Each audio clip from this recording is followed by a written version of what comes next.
मालिक बिन हुवैरिस ने बयान किया कि हम नबी करीम सल्लल्लाहु अलैहि वसल्लम की खिदमत अक़दस में हाजिर हुए। हम सब हम उम्र और नौजवान ही थे। आपकी खिदमत मुबारक में हमारा 20 दिन और रात क़याम रहा। आप बड़े ही रहमदिल और मिलनसार थे। जब आपने देखा कि हमें अपने वतन वापस जाने का शौक़ है तो आपने पूछा कि तुम लोग अपने घर किसे छोड़कर आए हो। हमने बताया। फिर आपने फरमाया कि अच्छा, अब तुम अपने घर जाओ और उन घर वालों के साथ रहो और उन्हें भी दीन सिखाओ और दीन की बातों पर अमल करने का हुक्म करो।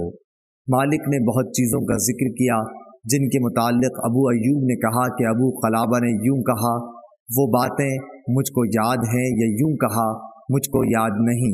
और हज़रत सल्लल्लाहु अलैहि वसल्लम ने फरमाया कि इसी तरह नमाज पढ़ना जैसे तुमने मुझे नमाज पढ़ते हुए देखा है। और जब नमाज का वक्त आ जाए तो कोई एक अजान दे और जो तुम में सबसे बड़ा हो वो नमाज पढ़ाए, बशर्ते कि वो कुरान शरीफ और तरीक़ा नमाज व इमामत जानता हो। सही बुखारी हदीस नंबर 631।